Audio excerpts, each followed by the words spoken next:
अस्सलामुअलैकुम, welcome to report card. मैं हूं अफसा कोमल। पाकिस्तान पीपल्स पार्टी के रहनुमा सईद गनी ने मुतालबा किया है कि जितनी तेजी से पीपल्स पार्टी की क़यादत का नाम ECL में डाला गया, उसी तरह अलीमा खान का नाम भी ECL में डाला जाए। इस मामले पर भी वैसी JIT बनाई जाए जो पीपल्स पार्टी के खिलाफ बनाई गई। इससे पहले मुस्लिम लीग नून के रहनुमा भी अलीमा खान पर JIT बनाने का मुतालबा कर चुके हैं, जबकि फवाद चौधरी ने इमरान खान की बहन का दिफा करते हुए कहा था कि अलीमा खान मुल्क की वजीर आजम नहीं रही और तमाम जायदाद उन्होंने खुद डिक्लेयर की। इस तमाम सूरत हाल के ऊपर हमारा सवाल हमारे पैनल से इस तरह से है। उस पार्टी का अलीमा खान के खिलाफ JIT बनाने, नाम ECL में डालने का मुतालबा, नून लीग की जानिब से भी सख्त मौक़िफ़, अलीमा खान का इमरान खान या पार्टी से ताल्लुक़ नहीं, तहरीक इंसाफ का मौक़िफ़। क्या इस सूरत हाल में पीपल्स पार्टी का ये मुतालबा आपको जायज़ लगता है, हाँ या नहीं? सबसे पहले बाबर सत्तार साहब आपकी तरफ आएंगे। जो मुतालबा सईद गनी साहब कर रहे हैं, कानूनी तौर पर क्या इसकी हैसियत है?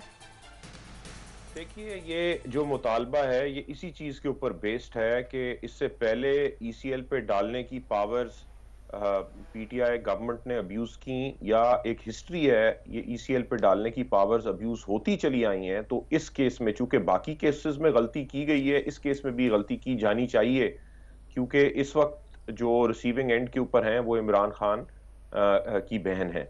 मैं इससे डिसएग्री करता हूं। हमने कल भी या इससे पहले भी इस प्रोग्राम में इस बारे में बात की है कि ये इशू JIT पे डालने का नहीं है। अलीमा खान के पास पब्लिक ऑफिस नहीं है, उन्होंने कोई पब्लिक पोजीशन नहीं होल्ड की। एट बेस्ट आप ये केस बना सकते हैं कि जो चैरिटी की कैंपेन्स वो रन करती हैं शौकत खानम के लिए या किसी और यूनिवर्सिटी वगैरह के लिए, उसके अकाउंट्स में तो कोई ऐसी चीज नहीं हुई, लेकिन उसका भी कोई एविडेंस नहीं है, सिर्फ इस वजह से कि वो इमरान खान की बहन है। एक हम अजम्पशन क्रिएट कर रहे हैं, और हम क्यों कर रहे हैं? क्योंकि 2 साल तक एक कैंपेन यहाँ पे रन हुई PMLN के अगेंस्ट, नवाज शरीफ के अगेंस्ट, नवाज शरीफ के बच्चों के अगेंस्ट, मरियम नवाज के अगेंस्ट। उनके पास भी पब्लिक ऑफिस नहीं था, लेकिन बेनामीदार करके उन्हें प्रेजेंट किया गया, उन्हें डिस्क्वालीफाई, उनके खिलाफ जजमेंट आई, एटसेट्रा एटसेट्रा। सो उस वजह से कि एक वो सारा यहाँ पे चीज हुई और PTI ने डिमांड किया, इस वजह से अब ये डिमांड की जा रही है। लीगली ये चीज जायज नहीं है। मेरा ख्याल है एक अब्यूज है, उस अब्यूज को रुकना चाहिए, और इस केस में 2 wrongs don't make a right. लेकिन ये सियासत है, फिर जब PTI सियासत करेगी तो उसके साथ भी ये होगा। सियासी तौर पर ही देख रहे हैं इसको, लेकिन कानूनी तौर पर बाबर साहब समझते हैं इतनी जायज़ नहीं है ये बात। न्याजी साहब, PTI ने जो वजाहत दी है इस मामले के ऊपर, उसके बाद भी आप समझते हैं कि ये अपोजिशन की तरफ से मुतालबा किया जाना सियासी भेंट चढ़ा रहे हैं इस मामले को अलीमा खान के खिलाफ? देखिए जी, मैं समझता हूँ कि ना तो उसको ECL पे डालना चाहिए और ना ही JIT बननी चाहिए, और उसकी वजह मेरा मौक़िफ़ भी तकरीबन मिलता जुलता बाबर साहब से कि इन JITs की ना तो कोई ऐसा इस तरह के वाक़यात में गुंजाइश है, ना ECL की गुंजाइश है, और इनका जो नुकसान भी हुआ बहुत हुआ है। अनफॉर्चुनेटली इमरान खान साहब जो है, उन्होंने ही इसकी तकरीबन बुनियाद रखी है, या जो तरह मिसरा निकला है उन्हीं की सारी कोशिशों से या उन्हीं की स्ट्रगल से निकला है। ये जो कुछ वो कर रहे हैं, ये जो कुछ मुतालबात कर रहे हैं, जो कुछ सारी बातें आ रही हैं जिस कैंप से अपोजिशन के, चाहे नून लीग है, चाहे पीपल्स पार्टी है, वो उसी के मुकाबले में आ रहे हैं, उसके क्विड प्रो को के तौर पे आ रहे हैं, जिसके ऊपर इमरान खान की सियासत चलती रही है। तो इससे मुतालबे बिल्कुल जायज़ नहीं है। उसको जब उनके लिए नाजायज़ है, पीपल्स पार्टी वालों के लिए कि उनको ECL पे और JIT के लिए, और नवाज शरीफ साहब के लिए JIT ने जो गुल खिलाए और जो इस मुल्क में गंद डाल के गए हैं, तो किसी और के लिए कैसे जायज़ होगा? इसलिए कि हम उसको नापसंद करते हैं या हम उनके बारे में एक मानदाना मुखालफाना रवैया रखते हैं। तो ना तो JIT बननी चाहिए और ना ECL पे नाम आना चाहिए। और फिर जो है वैसे भी ये सारे मामला जो हैं, इसको हम खामखा ख़राब करके चीज़ों को उलझा रहे हैं, सुलझ नहीं रही। नहीं का ऑप्शन आप ले रहे हैं न्याय साहब? महमल जी, अब सर मैं इसमें नहीं का ऑप्शन लूँगी। और वैसे तो खैर मेरे ख्याल में सईद गनी साहब ने एज एन इंडिविजुअल ये बयान दिया। आई डोंट थिंक कि ये पीपल्स पार्टी की पॉलिसी है जो उन्होंने ये बात की, क्योंकि देखिए अगर ये पीपल्स पार्टी की पॉलिसी है, तर्जुमान है ना पीपल्स पार्टी के सईद गनी साहब? नहीं बिल्कुल हैं, लेकिन उधर कई तर्जुमान है, और हो सकता है कि उन्होंने शायद वैसे ही ये सियासी बयान दिया हो। उस तरीके से, लेकिन ये कोई एक्चुअली प्रॉपर डिमांड ना हो पीपल्स पार्टी, क्योंकि मेरे ख्याल में देखिए अगर पीपल्स पार्टी इस तरह की डिमांड करती है कि अलीमा खान को ECL पे डाले, फिर अगर अलीमा खान को ECL पे डालना ठीक है तो फिर जो 172 लोग जो है जो पीपल्स पार्टी के डाले हुए हैं ECL पे, फिर वो भी ठीक होगा। फिर वो क्यों ये मुतालबा करते हैं कि हमारे लोगों को निकालें, क्योंकि अभी तो सिर्फ इंक्वायरी शुरू हुई है और JIT बनी है या इन्वेस्टिगेशन शुरू हुई है, तो इसके ऊपर आप ECL पे नहीं डाल सकते, कोई चीज़ साबित नहीं हुई। तो इसलिए मेरे ख्याल में ये उनका एक बड़ा वीक किस्म की स्टेटमेंट है। दूसरी तरफ उन्होंने JIT की बात की है। अब इसके अंदर भी मैं ये बात करूंगी कि देखिए वैसे अलीमा खान एक इंडिविजुअल हैं, ठीक है, नियाजी साहब ने भी जिस तरह बात की कि एक बेंचमार्क PTI ने सेट कर दिया है कि जिसकी वजह से लोग जो हैं कि इस तरह की चीज़ें नहीं होने देंगी और कोई फ़र्क नहीं होता, लेकिन एक्चुअली अगर देखा जाए JIT खाली अलीमा खान के ऊपर बने तो it will be a waste of national resources, क्योंकि वो एक इंडिविजुअल है, उनसे पूछ लें, बल्कि एक्चुअली तो वो खुद पेश होकर बता दें कि उनका सोर्स ऑफ इनकम 2004 में क्या था, किससे उन्होंने सब कुछ लिया, उन्होंने एमनेस्टी में वैसे डिक्लेयर किया सब कुछ, तो ये चीज़ें वो कर दें। JIT बनाना इसलिए क्योंकि वो इमरान खान की बहन है, इसकी डिमांड करना कि तो ये मेरे ख्याल में गलत होगा, क्योंकि देखिए जब लीडरान पे बनती है JIT तो उसकी एक वजह होती है, क्योंकि उनके हाथ में आवाम की एक किस्मत का एक फाइनेंसेस भी उनके हाथ के अंदर होते हैं, तो उन पे JIT इसलिए बनती है कि कहीं मिस यूज़ ऑफ रिसोर्सेज तो नहीं हुए। अलीमा खान के हाथ में तो कोई अवाम की वो नहीं थी, किस्मत का फैसला या फाइनेंसेस नहीं थे अवाम के, तो इसलिए ये उनके ऊपर कहना गलत है। हाँ, अगर इमरान खान साहब पर ये कह रहे थे कि इमरान खान साहब एक JIT खुद वजीर आजम बनवा ले, अपने ऊपर जो इल्ज़ामात नून लीग उनके ऊपर लगा रही है उसको वो गलत साबित करने के लिए, वो एक अलहदा बात है, लेकिन ये इस किस्म की पीपल्स पार्टी से डिमांड आना बड़ा डिसअपॉइंटिंग है। इसमें इतना वजन आपको नहीं नजर आता, आप दोहरा मेयार इसको समझती हैं। मदर साहब की तरफ यही लेके जाएंगे। मदर साहब, दोहरा मेयार वाली ही बात है कि जब अपने नाम आए तो उसके मुखालफत थी, वो गलत बात थी उनके ख्याल में, और फिर अब अलीमा खान के लिए उसी चीज़ का मुतालबा किया जा रहा है, और फिर साथ इस पर भी कॉमेंट कीजिएगा, क्या ये बात JIT और ECL पर नाम डालने तक पहुंचेगी? नहीं, ऑप्शन तो मैं भी नहीं का ले रहा हूँ। देखिए हमारी सियासी जमातों को और सियासी रहनुमाओं को कुछ उसूल तय करने चाहिए। यानी अगर मैं कल ये डिमांड कर रहा हूँ कि बिलावल का नाम ECL से निकाला जाए और JIT से निकाला जाए, और फिर मैं अपना एक मुकदमा भी पेश करता हूँ कि सुप्रीम कोर्ट ने ये किया है और फिर वफाकी हुकूमत, तो मैं बुनियादी तौर पे ECL और JIT को जिस तरीके से यूज़ किया जा रहा है उसकी बात कह रहा हूँ। लेकिन जब आप ये मुतालबा करते हैं कि अलीमा खान का नाम भी ECL में डाला जाए, JIT भी बनाई जाए, तो इसका मतलब ये कि आप उस उसूल को एक जगह अप्लाई कर रहे हैं और उसी की बुनियाद पे एक जगह उसे निकालने की बात कह रहे हैं। और दूसरी बात यह कि अगेन अलीमा खान इमरान खान की बहन के अलावा जो है वो ना सियासत में इंगेज्ड हैं, ना किसी तरीके से सियासत में इन्वॉल्व हैं। हाँ, या तो आप ये इस्टेब्लिश करें और अपनी तहकीकात करें कि जी ये जो दौलत अलीमा खान की है ये दरअसल इमरान खान की है, इस चीज़ को इस्टेब्लिश करें, वो एक अलग बात है। हाँ, जो PTI का जो वीकर पॉइंट है मैं समझता हूँ वो फॉरेन फंडिंग केस है, और फॉरेन फंडिंग केस पे पीपल्स पार्टी अगर डिमांड कर सकती है तो इलेक्शन कमीशन से कर सकती है कि आपने इतने अरसे से उस केस की कोई सुनवाई नहीं हुई, किसी तरीके से चीज़ें आगे नहीं बढ़ रही, अब तक फैसला क्यों नहीं हुआ, तो वो तो बात समझ में आती है। लेकिन यहाँ ये प्योरली ये लग रहा है कि जैसे टिट फॉर टैट वाली बात कह रहे हैं आप कि जी चूँकि आपने बिलावल का नाम ECL पे डाला लिहाजा अलीमा खान का नाम ECL पे डाल दिया जाए, चूँकि बिलावल के हवाले से JIT में उसका नाम आया है लिहाजा अलीमा खान पे JIT बना दी जाए।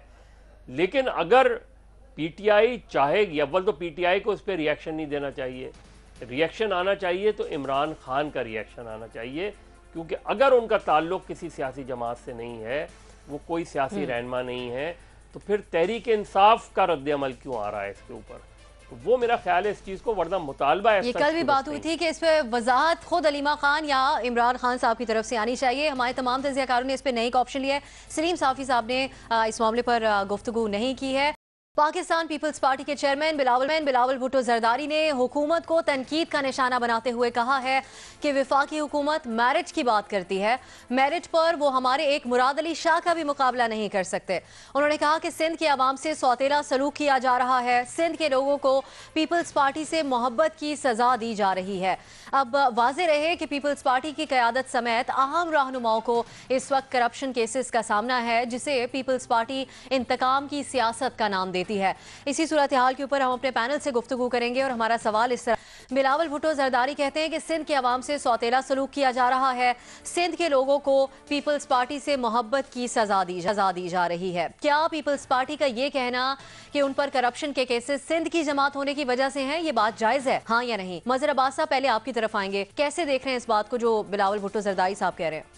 देखिए, इसको दो तरीके से देखा जा सकता है। एक तो सियासी तरीके से शायद वो दुरुस्त कह रहे हों, लेकिन जहाँ तक मुकदमात का ताल्लुक़ है, मुकदमात तो मुझे सियासी नहीं लग रहे, लेकिन उन मुकदमात पे जो सियासत की जा रही है और जिस तरीके से पीटीआई ने एक जेआईटी की रिपोर्ट को बुनियाद बना के जो सियासत की है, उससे उस मुकदमे को भी और उस जेआईटी की रिपोर्ट भी मुतनाज़ा हो गई है। और उसके बाद के इवेंट्स आपको बताते हैं कि वो रिपोर्ट्स मुतनाज़ा बनती जा रही है। सुप्रीम कोर्ट के उसके हवाले से जो रिमार्क्स आए हैं, फिर उस पर पीटीआई यहाँ से हुकूमत तब्दील करने चली थी और उसके बाद तरह तरह की बातें हुई। तो जो मुकदमात में जो जेआईटी में जो इंकशाफात हैं मुबैना तौर पे, या जो केसेस की तरफ इशारे किए जा रहे हैं, उसमें तो बहुत सी ऐसी चीज़ें हैं जिसके बारे में यहाँ जब ये जेआईटी नहीं भी बनी थी तो यहाँ ये बातें हो रही थी जी। तो जेआईटी की जो रिपोर्ट एज सच है या जो मुकदमात हैं, वो तो मैं नहीं समझता कि सियासत की बुनियाद पे मुकदमात बनाए गए हैं, लेकिन सियासत ज़रूर उस पर उन रिपोर्ट्स की बुनियाद पर की जा रही है। तो एक पहलू तो वो है जिस तरह वो वफाक सिंध को हमेशा से वफाक के बारे में उनकी रिजर्वेशन रही हैं कि वफाक ने सिंध को उसका हक़ नहीं दिया, वहाँ तक तो उनकी बात दुरुस्त है। लेकिन उसको अगर इस मुकदमे से, इस रिपोर्ट से और इन मुकदमात से जोड़ा जाए तो मैं नहीं समझता कि ये सही है। ठीक, सलीम साफ़ी साहब, लेकिन फिर ये पीपल्स पार्टी खुद भी तो सियासी रंग देती हुई यहाँ पर नजर आ रही है, क्योंकि केसेस तो नून लीग के खिलाफ भी हैं, वो तो सिंध की जमात नहीं है। देखिए, यहाँ ना सियासी जमातों की अकाउंटेबिलिटी मेरिट पे की जाती है और ना सियासी जमातें इन हवालों से मौक़िफ़ मेरिट पे और ज़मीनी हक़ाइक़ की बुनियाद पे अपनाती हैं। इस बुनियाद पे पीपल्स पार्टी के ख़िलाफ़ मुक़दमात कायम नहीं किए गए कि कोई सिंध के अवाम से दुश्मनी है किसी को। तो ये बात ठीक है कि ये मेरिट पे मबनी नहीं होंगी, लेकिन मैं नहीं समझता कि वजह यह है कि कोई सिंध के अवाम से किसी को दुश्मनी है। ये सिंधी, बलोची, पख्तून और इसकी बुनियाद पे नहीं है। ठीक, हफीज़ुर न्याई साहब, अब जो केसेस हैं पीपल्स पार्टी के ऊपर, ये तो नून लीग दौर के हैं। शहबाज शरीफ साहब के बयानात को अगर याद किया जाए, सड़कों पर घसीटने की वो बात करते थे, कहते थे पैसे निकालूंगा। तो अब आप क्या समझते हैं कि जिम्मेदारी पीटीआई पर डालना दुरुस्त है पीपल्स पार्टी की तरफ से इस वक्त? देखिए जी, इस सवाल को मेरिट से ज़्यादा आप ये देखें कि मारूजी हालात क्या हैं। ये जो सियासतदान होते हैं बुनियादी तौर पर ये नहते होते हैं, इनके पास ना तो कोई इस तरह की ताकत होती है, ज़ोर से कोई काम नहीं कर सकते। इनकी ढाल एक होती है और वो होते हैं लोग। अगर किसी एक हल्के का सियासतदान है या सूबे का सियासतदान है या मुल्की सियासतदान है, तो वो जब भी आड़ लेगा, ढाल बनाएगा, तो हल्के के बंदों को बनाएगा, अपने वोटर्स को बनाएगा, अपने सपोर्टर्स को बनाएगा, अपने चाहने वालों को बनाएगा, उन्हीं के ऊपर धरना करेगा, उन्हीं के ऊपर जलसा करेगा, उन्हीं के ऊपर जुलूस करेगा। तो वो कहते हैं ना कि उनका खून गर्म रखना या उनको अपने साथ कनेक्टेड रखना, ये सियासतदान के हर वक्त ज़हन पे सवार होता है कि अगर उसे पता चले कि उसकी सपोर्ट कम हो गई है या जो सपोर्ट मौजूद है वो उसी तरीके से उस सोच के साथ नहीं है जिस सोच के साथ वो आगे बढ़ रहे हैं, तो वो उसमें बेबस ज़्यादा होते हैं, वो काम नहीं सर अंजाम दे सकते। पहली बात। दूसरी बात ज़हन में रखें, जो सियासत है ये बड़ा पेचो खम और बड़ा टेढ़ा मेढ़ा रास्ता है, ये कुछ सीधी रास्ते है नहीं। इसके अंदर एक आपको बड़ा इसकी साइंस ही कुछ और है, और इसकी साइंस ये है कि जब भी आप पे कड़ा वक्त आता है, बुरा वक्त आता है। अब जब आप उसको सियासतदान को इस तरीके से घसीटेंगे जैसे आपने नवाज शरीफ को घसीटा या इमरान खान को घसीटेंगे या जरदारी को घसीटेंगे, तो वो उसी पे कोशिश यही होगी और होनी भी चाहिए कि उसको सियासी बना ले। इसलिए सियासतदानों को कहते हैं कि सियासतदानों को अपनी सजा देनी है। बिल्कुल, मेरा ख्याल है, मैंने कहा इस तरह से बिल्कुल जायज़ है। उनकी ये ढाल है, उन्होंने इसी का सहारा लेना है और जब भी वो आगे बढ़ेंगे उन्होंने इसी को लेके चलना है, वो इस चीज़ को साबित भी करेंगे, आजमाएंगे भी सही, चाहे वो कर रहे हैं चाहे नहीं। अमलन ये फ्रस्ट्रेट होके ये इंतहाई पोजीशन ले लेते हैं।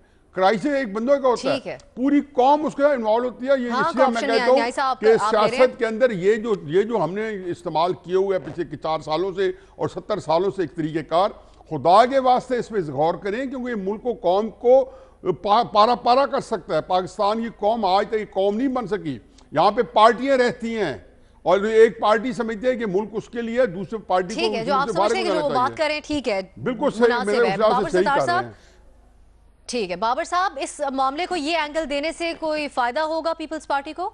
जी सियासी तौर पे तो फायदा हो सकता है, लेकिन मैं उनके आर्गुमेंट से एग्री नहीं करता। मैं साफी साहब की बात को आगे बढ़ाना चाहूंगा। देखिए, एक हमारी तारीख है और एक इन केसेस का मेरिट है। तारीख ये है कि रियासत ने जो छोटी इकाइयां हैं, जो छोटे हमारे फेडरेटिंग यूनिट्स हैं, उनके साथ इंसाफ नहीं किया हिस्टोरिकली, और उनके ऊपर इल्जामात भी लगे। बेशक आप नैप का केस देख लें, वली खान और इस तरह से भुट्टो, बेनजीर भुट्टो, उन्हें हम सिक्योरिटी रिस्क भी समझते रहे, कहते रहे। सो एक प्रेजुडिस है पंजाब के अगेंस्ट, ये रहा है।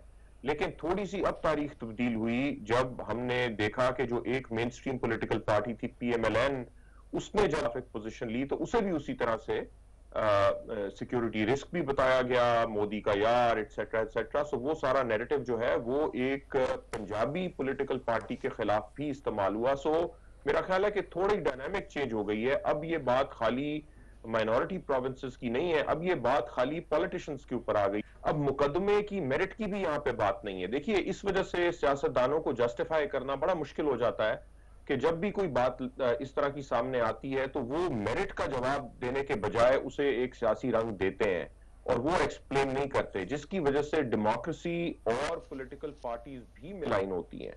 अब इसमें प्रॉब्लम ये नहीं है कि क्यों ये मुकदमे चलाए जाते हैं, प्रॉब्लम ये है कि मुकदमे क्यों नहीं चलाए जाते जहां पे चलने चाहिए। और वो जो डिस्क्रेपेंसी है वो जब सामने आती है तो नजर आता है कि ये दोहरा में आ रहा है। कल भी नियाजी साहब बात कर रहे थे कि 2001-2 में किस तरह से नैब ने मुकदमे बंद किए बहुत सारे सियासतदानों पे जिन्होंने इस सिस्टम को आगे लेके चलना था, जो फिर PMLN-Q का हिस्सा बने, एटसेट्रा एटसेट्रा। सो ये जो तफरीक है, अगर तो अक्रॉस द बोर्ड अकाउंटेबिलिटी होती, तमाम लोगों के ऊपर मुकदमे चलाए जाते। एक तरफ हम असगर खान केस देखते हैं जिसके अंदर एडमिशंस हैं मिलिट्री ऑफिसर्स की कि हमने पैसे डिस्ट्रीब्यूट किए, वो मुकदमा चलने को नहीं आता, और बाकी मुकदमे जो हैं वो अचानक बनते हैं, कभी चलते हैं, कभी बंद होते हैं। तो ये दोहरे मेयार जब तक रहेंगे, ये सियासतदानों को बिल्कुल ये उनके पास एबिलिटी होगी कि वो अपना माइनॉरिटी कार्ड भी यूज करें और पॉलिटिकल कार्ड भी। जी, आप समझते हैं क्रॉस द बोर्ड अकाउंटेबिलिटी ना होना इस तरह के रीजन देता है इस तरह की मामलात को, ताकि वो इस तरह की बात कर सकें और सिंध कार्ड इस्तेमाल करते हुए अभी नजर आ रहे हैं। मेमन, इस चीज़ के ऊपर आप क्या कमेंट करेंगी? और फिर जो बिलावल भुट्टो ने कहा है कि मेरिट पर तो वफाकी हुकूमत हमारे मुराद अली शाह का भी मुकाबला नहीं कर सकती, इस पर क्या कहेंगे आप? देखिए, अब सर मैं नहीं का ऑप्शन लूँगी, क्योंकि मेरे ख्याल में पीपल्स पार्टी को इस चीज़ के ऊपर सिंध कार्ड खेलने की ज़रूरत नहीं है। जो बिलावल भुट्टो साहब ने पहले बातें की अपनी स्पीच के अंदर, उन्होंने कहा हम सैफुर रहमान के एहतसाब से नहीं डरे, हम मुशर्रफ से नहीं डरे, हम किसी डिक्टेटर से नहीं डरे, ECL से नहीं डरे, नैब से नहीं डरे, जेलों से नहीं डरते, वो उन्होंने बातें बिल्कुल ठीक की। लेकिन जब वो सिंध कार्ड इसमें खेलते हैं और ये कहते हैं कि सिंध की आवाम से बदला ले रहे हैं, ये मेरे ख्याल में बिल्कुल ये सही बात नहीं है, दुरुस्त नहीं है। क्योंकि अगर ऐसी बात है जिस तरह बाकी सब साथियों ने भी कहा, तो फिर क्या मियाँ साहब जो है उनको जब पकड़ा गया तो क्या ये पंजाब की आवाम से इंतकाम था? अगर परवेज़ खटक के ऊपर कल को कोई केसेस चलते हैं तो क्या वो पश्तून अवाम से कोई इंतकाम होगा, सियासी इंतकाम? अब देखिए, जब मोहतरमा बेनज़ीर भुट्टो साहिबा जिंदा थी तो उनकी शहादत से पहले तो एक नारा लगता था कि चारों सूबों की जंजीर बेनज़ीर बेनज़ीर। फिर हुआ ये कि मियाँ साहब की वजह से, PMLN की वजह से पीपल्स पार्टी एक पंजाब में उन्होंने अपना एक लूज़ करते गए वो अपना वोट बैंक, और अब वो सिंध की हद तक एक महदूद हो गए हैं। लेकिन मुझे इस चीज़ का पता है कि जिस तरीके से बिलावल भुट्टो साहब ने अपनी कैंपेन भी इलेक्शन की थी, वो चारों सूबों में वापस आना चाहते हैं और वो पीपल्स पार्टी को एक दोबारा से एक फेडरल पार्टी और इस तरह की बड़ी पार्टी बनाना चाहते हैं। तो अगर वो ये कह रहे हैं तो मेरे ख्याल में इस वक्त उनको सिंध कार्ड नहीं इस्तेमाल करना चाहिए था। बिल्कुल वो सियासी इंतकाम की बात करें, बिल्कुल वो ऐसी बातें करें कि हम डरते नहीं हैं, लेकिन ये सिंध कार्ड में हमें सिंध की आवाम के पीछे नहीं छुपना चाहिए इन केसेस की वजह से। इतनी कोई अच्छी चॉइस नहीं है सिंध कार्ड प्ले करने की इस वक्त। अब साहब मैं एक हमारे चीज़ ऐड 4 करूंगा। तज्जियाकारों ने नहीं का ऑप्शन लिया, एक ने हाँ का। न्याय साहब मुख्तसरन आप ऐड कर लें। जी देखिए अब साहब हमने पिछले दिनों, मुझे ये महमल की बात को थोड़ा आगे बढ़ाऊंगा, मैंने इस पैराए में कहा है कि लैटिन स्पिरिट में जो बात करें उसका क्या निकलेगा। बाबर साहब ने जो बात की है मैं उसी को एंडोर्स करता हूँ कि आप मारूफ और राइज कवानीन के तहत मुकदमे चलाएं, वो छूट जाएंगे, व्हाइट कलर क्राइम है। लेकिन ये नैरेटिव सिंध वाला या पंजाब वाला या केपी वाला कभी भी नहीं पनप सकेगा। आप 10A कहते हैं कि आप आइन का आर्टिकल 10A है, वो स्पेसिफाई करता है, एक आर्टिकल इग्नोर करके बाकी सारे आर्टिकल्स के ऊपर इतना हमने यहाँ पे इंसाफ बांटा है। लेकिन जो आर्टिकल जो उसका जो कोर आर्टिकल है आर्टिकल 10A, हमने उसके ऊपर ऐसे आंखें बंद की हैं जैसे वो आर्टिकल आइन के अंदर। आपने क्यों हाँ का ऑप्शन लिया, इसकी वजह आप बता रहे। ठीक है, एक हाँ का और 4 नहीं के ऑप्शंस आए हैं। हमारे तज्जियाकारों की राय आपने जानी। तहरीक इंसाफ ने इक़्तिदार में आने से पहले जहां मुल्क में करप्शन के खात्मे और मुस्तहकम मईशत जैसे बड़े बड़े वादे किए थे, वहीं एक बड़ा वादा आवाम को रोजगार फराहम करने का भी किया गया था।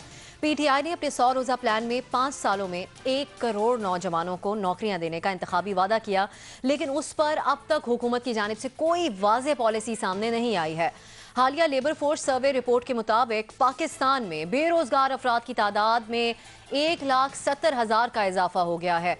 इस तरह अब ये तादाद 37,90,000 हो चुकी है, जो कि एक लम्हा फिक्रिया है। इसी हवाले से हम बात करेंगे अपने पैनल से, और हमारा सवाल इस तरह से है, पाकिस्तान में बेरोजगार अफराद की तादाद 1,70,000 बढ़कर 37,90,000 हो गई है। रोजगार का वादा करके इक़्तिदार में आने वाली हुकूमत की मौजूदा पॉलिसी से क्या बेरोजगारी कम हो सकती है? ओपन ऑप्शंस हैं। सबसे पहले मज़हर अब्बास साहब की तरफ जाएंगे। मज़हर साहब, जो मौजूदा इस वक्त पॉलिसीज हैं, आपको क्या लगता है कुछ बेहतरी आ सकती है?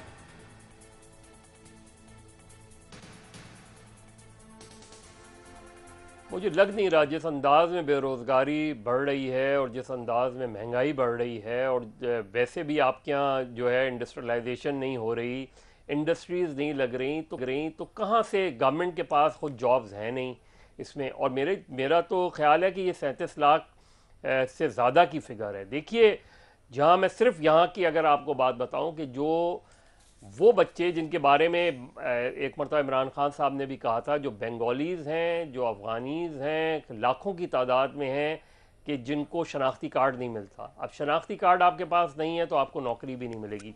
तो ये तो वो हैं कि जो आइडेंटिटी क्राइसिस फेस कर रहे हैं उनको नहीं मिलती। फिर जिस अंदाज में मुख्तलिफ इंडस्ट्रीज से लोग निकाले जा रहे हैं, जिस तरीके से वर्कर्स जो है वो अनएम्प्लॉयड हो रहे हैं और कोई मोड ऑफ एम्प्लॉयमेंट नज़र नहीं आ रही, तो मुझे तो ये कहीं भी कोई पॉलिसी गवर्नमेंट की अभी तक नहीं नज़र आ रही कि कैसे आप बेरोज़गारी ख़त्म करेंगे। अभी 23 जनवरी को माशाल्लाह एक और बजट आने वाला है, महंगाई का एक और तूफ़ान आएगा, और मुझे कोई वो पॉलिसी नहीं लग रही कि जिसकी बिना पे ये डायरेक्शन सेट हो कि जी ये हम चल पड़ेंगे तो इसमें एम्प्लॉयमेंट बड़ी तादाद में बढ़ेगी। तो मेरा ख्याल है कि ये फिगर जो है काफ़ी तशवीशनाक है। मुझे तो नहीं लगता, कम से कम आज की सिचुएशन में कोई ऐसी पॉलिसी बज़ाहिर नज़र नहीं आ रही कि जिसकी बुनियाद पे बेरोज़गारी कम हो सके। एक तो ये सूरत हाल है और ऊपर से कोई पॉलिसी की वजाहत भी नहीं है इस मामले से। मल आपकी तरफ आएंगे। अब क्योंकि हुकूमत का इंतखाबी ये नारा भी था और अब तशवीश की जो लहर है उसको कम करने के लिए हुकूमत को क्या करना होगा फौरी तौर पर? कोई वजाहत करने की ज़रूरत है इस मामले से मुतालिक? देखिए अब पहले तो खैर मैं ये कहूँगी कि ये जो बेरोज़गारी बढ़ी है इस पे हम फ़िलहाल इस गवर्नमेंट को ब्लेम नहीं कर सकते, क्योंकि इनको तो अभी आए हुए 4-4.5 महीने ही हुए हैं। तो मेरे ख्याल में जब तक इनका पहला प्रॉपर बजट, हाँ इन्होंने एक मिनी बजट दिया और अब दूसरा बिल्कुल 2 हफ्तों में आने वाले हैं, और देखते हैं। हालांकि असद उमर साहब ने ये कहा है वैसे कि मैं बिजनेसमैन को एक साजगार माहौल दूंगा सरमायाकारी के लिए, उन्होंने ये बात की। तो खैर इनके ऊपर ब्लेम नहीं हम कर सकते, जून के इनके बजट पे देख लेंगे कि फिर ये किस किस्म की पॉलिसीज़ लाते हैं। लेकिन हाँ, मैं मज़हर साहब से एग्री करती हूँ कि इनकी पॉलिसीज़ एक्चुअली को इतना कॉन्फिडेंस नहीं देती पाकिस्तान के लिए, कि उनकी पाकिस्तान की मईशत के लिए, कि ये बहुत ज़्यादा कोई जॉब्स क्रिएशन करेंगे। क्योंकि देखिए इनकी टीम एक तो खैर वैसे ही खासी वीक है। असद उमर साहब को अभी तक समझ ही नहीं आया कि करना क्या है। उन्होंने अपने पहले 4 महीनों में ही सरमायाकारों को नाराज़ भी कर लिया, और मुस्तफ़ा खोखर साहब ने उस दिन सिंध क्लब के एक वाक़े की तरफ भी इशारा किया था। तो वो उनके साथ जो है इंडिविजुअल्स भी उनसे लड़ाई भी कर रहे हैं कि आपने मईशत के साथ किया क्या है। तो खैर एक तो ये बात होगी। दूसरी चीज़ ये कि पाकिस्तान ऑलरेडी एक बड़े डिफ़िकल्ट फाइनेंशियल क्रंच से गुजर रहा है, और बड़े बड़े इदारों ने ये कह दिया है कि हमारी डबल डिजिट में इन्फ्लेशन चली जाएगी, जिसका मतलब है कि महंगाई भी बहुत ज़्यादा होगी और बेरोजगारी भी बाय द वे बढ़ेगी। क्योंकि या तो आप इंडस्ट्रियलाइजेशन कर रहे होते, या कोई आप इस तरह की पॉलिसी होती, ये वादे कर देना कि मैं 1 करोड़ नौकरियां दूंगा, इससे कुछ नहीं होता। आप जो है सिर्फ इससे कुछ नहीं होगा, बिल्कुल इससे वादों से कुछ नहीं होता। तो मेरे ख्याल में इनकी बड़ी एक वीक इकोनॉमिक टीम है। मेरा नहीं ख्याल ये डिलीवर कर सकेंगे और बेरोजगारी में मजीद इजाफा होगा। लेकिन अभी इनको ब्लेम करना थोड़ा सा जरा कबल वक्त है। ठीक, हफीज साहब अमल ये कह रही हैं कि सारी जिम्मेदारी इस हुकूमत के ऊपर नहीं आती, इनको भी सिर्फ 4 माह हुए हैं। लेकिन गुज़श्ता हुकूमत की बात करें तो वो तो कहते थे हमारे दौर में मईशत में बहुत बेहतरी आई है, लोगों को रोजगार मिला है।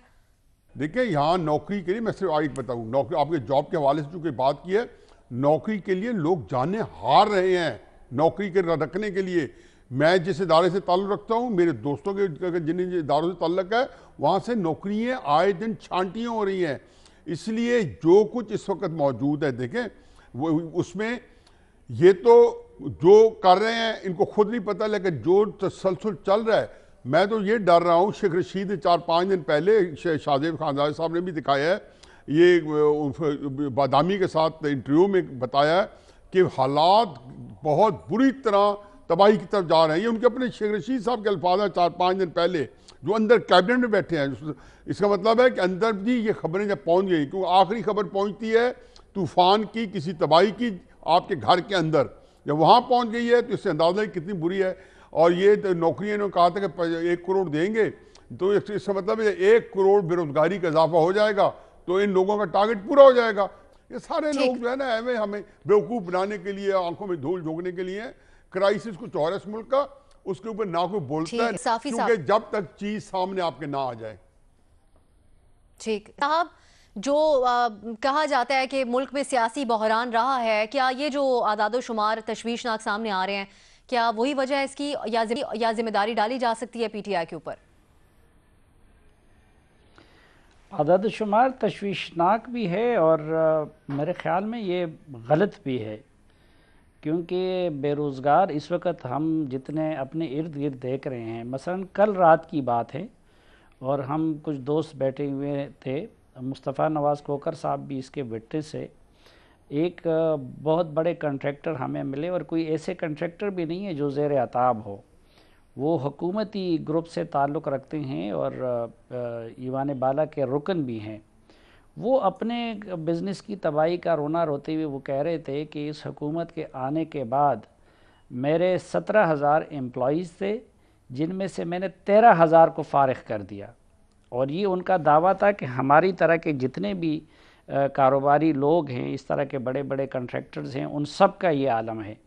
हम अगर अपनी इंडस्ट्री की तरफ देख लें तो मसलन जब से मैं इस फील्ड में हूँ, इसमें मुशर्रफ की हुकूमत भी आई, पीपल्स पार्टी की भी आई, नवाज़ शरीफ की भी आई, तो हमने किसी हुकूमत में भी इस सतह पे लोगों को इदारों से फ़ारिग होते हुए नहीं देखा। जिस तरह मज़र साहब तो मीडिया को के कायद रहे हैं, वो वर्कर्स के, वो जानते हैं कि इस पैमाने पर लोगों को कभी बेरोज़गार नहीं किया गया।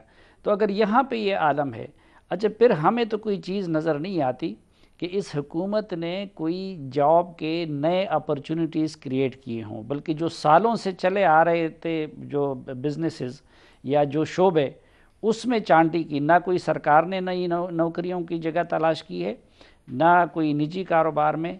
फिर ये एक एक चीज़ के साथ हज़ारों लाखों लोग जुड़े होते हैं, उनका रोज़गार।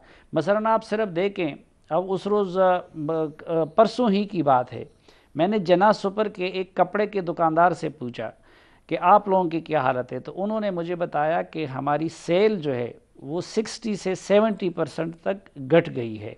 इसी तरह मैंने उस रोज़ एक प्रॉपर्टी वाले से पूछा, तो उन्होंने कहा कि हमारे कारोबार का बेड़ा गर्क हो गया है, कोई पैसा इन्वेस्ट नहीं कर रहा, कोई ख़रीदारी नहीं कर रहा है। तो मैंने उनसे वजह पूछी तो उन्होंने मुझे बताया, अब हम यहाँ पे तो लगे रहते हैं कि भाई बैरिया टाउन ने ये किया, मलक रियाज ने वो किया, लेकिन उसके साथ ये नहीं सोचते कि एक बैरिया टाउन के साथ कितने लाखों लोगों का रोज़गार जुड़ा हुआ था।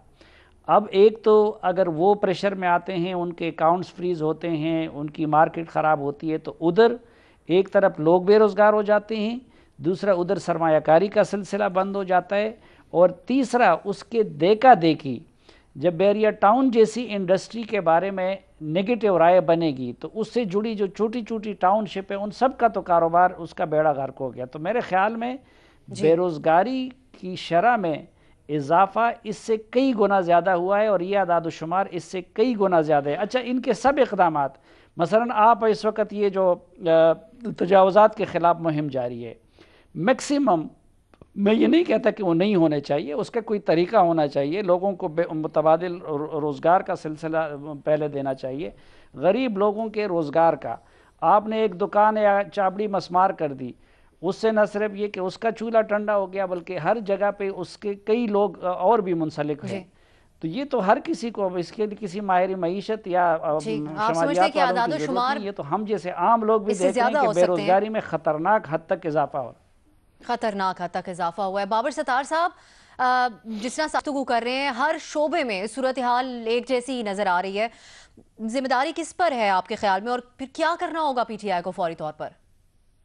देखिए, जिम्मेदारी तो पिछली हुकूमत पे भी है, इस हुकूमत पे भी है और रियासतों के ऊपर भी है। उसकी वजह यह है कि अब वो दौर नहीं रहा 60s का, 70s का कि आप हुकूमत में भर्तियां करके तो रोजगार क्रिएट करेंगे। आपने इकोनॉमी को चलाना है, इकोनॉमी चलेगी, प्राइवेट सरमायाकार इन्वेस्टमेंट करेगा, इकोनॉमिक एक्टिविटी उसकी ग्रो करेगी तो एम्प्लॉयमेंट क्रिएट होगी। ये एक एस्पेक्ट है पिक्चर का। दूसरा एस्पेक्ट है पिक्चर का कि हम लोग ऐसे हमारी जो एजुकेशन की स्टेट है वो इतनी खराब है कि हम लोग ग्रेजुएट करवा रहे हैं ऐसे लोगों को जो एम्प्लॉयबल नहीं है, लोगों की ट्रेनिंग नहीं है। सो एक ह्यूमन रिसोर्स पॉलिसी की जरूरत है कि जो लोग आपके कॉलेजों से, यूनिवर्सिटियों से निकलें या पॉलिटेक्निक से निकलें, उनके पास इतनी एबिलिटी हो कि वो कुछ कर सकें, कि आप लोगों को ट्रेन कर सकें कि वो एम्प्लॉयबल बने। ये एक साइड है, और दूसरी साइड आपने इकोनॉमी का पहिया चलाना है। तो वो दोनों चीजें हमें होती यहाँ पे नजर नहीं आ रही। और सबसे बड़ा प्रॉब्लम है कि इकोनॉमी नहीं चलती जब इनसिक्योरिटी, अनसर्टनिटी हो, क्योंकि लॉ ऑफ अनइंटेंडेड कॉन्सिक्वेंस होता है। आप तो जाके ये कह देते हैं, और हमने देखा बहुत सारी चीजों में सुप्रीम कोर्ट ने इंटरवीन किया और बड़े पॉपुलिस्ट डिसीजंस होते हैं, लेकिन उसके कॉन्सिक्वेंसेस बड़े खतरनाक होते हैं। जो हमने देखा स्टील मिल के केस में, कितना खसारा हुआ हमें 2006 से लेके अभी तक, और वो काम चल रहा है। इसी तरह पीआईए है, बाकी बहुत सारे इदारे हैं जिसमें आप इंटरवीन करके जो एक उसे ठीक करने का तरीका होता है, हम उसे भी बंद कर देते हैं और उससे बाकी लोग देखते हैं। साफी साहब ने ये बात की बैरिया टाउन की, एक बड़ी पॉपुलिस्ट चीज है कि जी इतने बड़े, इतने पावरफुल आदमी को, पैसे वाले आदमी को, लेकिन उसका कॉन्सिक्वेंस क्या है कि जो छोटा आदमी भी है, जिसके पास 4 रिसोर्सेज हैं अपने, जो इन्वेस्ट करना चाहता है वो नहीं इन्वेस्ट करेगा। जब तक पाकिस्तान में बैठा पाकिस्तानी पाकिस्तान में इन्वेस्ट नहीं करेगा, कोई क्यों बाहर से आके इन्वेस्ट करेगा? क्योंकि हमें तो बेहतर पता है ना हालात का, और कोई इन्वेस्टमेंट नहीं कर रहा है यहाँ पे। जब तक आप लोगों को सिक्योरिटी नहीं देंगे उनकी इन्वेस्टमेंट की, और आप ये नहीं बताएंगे कि ड्यू प्रोसेस के बगैर उनके सरमाए को और उनकी प्रॉपर्टी को नुकसान नहीं पहुंचेगा, तो कोई यहाँ पे इन्वेस्ट नहीं करेगा। लेकिन ये लार्जर पिक्चर है, इसे देखने के लिए इस वक्त कोई तैयार नहीं है, अनफॉर्चुनेटली। मुस्तकबिल करीब में बाबर साहब, ऐसा कुछ लगता है आपको कि पीटीआई कोई बाकायदा इसके ऊपर ला सकती है, लाहे अमल? देखिए, लाना तो चाहिए, वादे तो किए हैं, अब उनके पास अपॉर्चुनिटी है। अभी जाहिर है 4 महीने हुए हुकूमत को, उन्हें ब्लेम 6 महीने 5 महीने उन्हें नहीं ब्लेम करना चाहिए, क्योंकि ये तो एक हमारा प्रॉब्लम चल रहा है पिछले 50 60 70 सालों से। लेकिन इसे ठीक करने के लिए आप आगे के स्टेप्स तो बता दीजिए कि जी कैसे इकोनॉमी स्टेबलाइज होगी। आज असद उमर साहब ने कहा हम IMF के पास नहीं जाएंगे। आप कॉन्फिडेंस देने के लिए कम से कम स्टेप्स तो बता दीजिए कि हम कैसे ठीक करेंगे, ताकि कॉन्फिडेंस आए, लोगों को पता चले कि स्टीयरिंग व्हील जिसके हाथ में, उसे पता है कि गाड़ी कम से कम कहां जा रही है। ठीक, महमल, ये जो आदाद शुमार है ये तो इस रिपोर्ट के जरिए सामने आ रहे हैं। हुकूमत को पता होता है कि सूरत हाल मुआशी तौर पर क्या है, तो आप क्या समझती हैं अभी तक 4 माह के अंदर भी? वैसे तो आपने कहा कि पूरी जिम्मेदारी नहीं आती पीटीआई के ऊपर, लेकिन एक प्रायोरिटी भी आपको नजर आई है किसी हद तक ये तशवीशनाक मामला? देखिए अब साहब, मुझे बिल्कुल हुकूमत की ये प्रायोरिटी नहीं नज़र आई, सिवाय ये ठीक है कि एक फाइनेंशियल क्रंच में थे तो वो लोन्स लेने पहुंच गए, लेकिन देखिए जो IMF के ऊपर इन्होंने 3 किस्म की स्टेटमेंट्स दी हैं। पहले, हम IMF के पास नहीं जाएंगे, हम ये कशकोल लेकर नहीं जाएंगे, फिर शायद जाना पड़े, फिर इन्होंने तीसरी दी कि पता नहीं चले जाएंगे, मेरे ख्याल में हम चले जाएंगे IMF के बाद। इस तरह की स्टेटमेंट्स। अब देखिए जब आपका वजीर खजाना और आपकी एक हुकूमत इस किस्म के बयानात दे रही होती है तो लोगों में, स्टॉक मार्केट्स में, वैसे ओवरऑल एक बिजनेस मार्केट में लोग समझते हैं यार इनको पता ही नहीं है, ये इतने कंफ्यूज्ड हैं कि इन्होंने करना क्या, इनकी पॉलिसी क्या है। मसला ये है कि PTI की हुकूमत ने पिछले 5 साल में ज़ीरो होमवर्क किया है इकॉनमी के ऊपर। बातें वो बहुत बड़ी बड़ी करते रहे, सियासी बयानात देते रहे, लेकिन सिवाय इसके कि किसको पकड़ना है, कौन से अपने इन्होंने सियासी इंतकाम किससे लेना है, ऑपोजिशन को कैसे ख़त्म करना है, उसके अलावा PTI के पास इस वक्त कोई रोड मैप नहीं है अनफॉर्चुनेटली। और मईशत पे तो उनके पास बिल्कुल नहीं है, क्योंकि उनको समझ नहीं आ रही पाकिस्तान के अंदर किस तरीके से एक्सपोर्ट किस तरह से बढ़ानी है, इंपोर्ट को किस तरह से कम करना है, सरमायाकारी का माहौल कैसे करना है। अभी तक इनसे लोड मैनेजमेंट, देखिए ना सिर्फ ये कि बिजली का, गैस की भी लोड मैनेजमेंट नहीं हुई। गैस की लोड टीम में ये सलाहियत है महमल बिल्कुल नहीं है, इससे निपट सके? मुझे लगता है कि बिल्कुल नहीं है उनमें से। ये देखिए इन्होंने गैस के ऊपर भी इन्होंने 2 MDs को हटा दिया।